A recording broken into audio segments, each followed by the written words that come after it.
University of the Cordilleras nanguna sa 2013 National Criminology Board Exams. Si Jonathan Llanes ng PTV Baguio nag-uulat.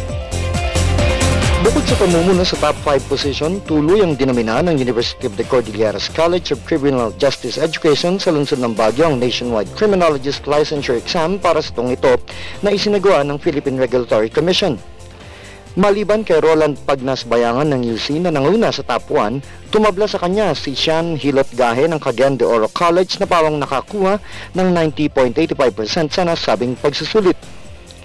Kung susumahin, 8 pang estudyante nakapasok sa top 10 na kinabibilangan ni Glyzel Leon Velasquez, Roger Canuto Siblayan Jr., Jess Torres Agustin, Dexter Aligan Gerlan, Elizabeth Bangibang, Emmanuel Canandang Caiton Jr., Franz Harold Sabado Ventanilla at Maki Behis Matbagan. Sinabi ni University of the Cordilleras President Dr. Ricardo Pama na napapanaw ng karangalang ito para sa founder ng universidad na si Atty. Benjamin Salvosa sa kadahilan ng ipinapakita lamang nito ang estado ng pagtuturo sa UC.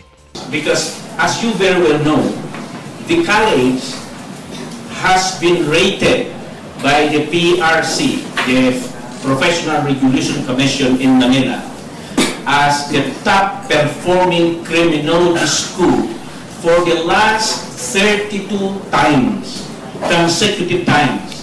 And this is the best performance so far of the college. Kaugnay nito, palalawigin pa anya ng universidad ang kalidad at pagtuturo sa UC sa iba pang larangan maliban sa College of Criminology. Kilala din ng UC sa pagkakaroon ng 2 bar top notchers sa mga nakalipas na taon. Because it's not only the College of Criminal Justice Education which is performing well, but we have other colleges which are performing as well.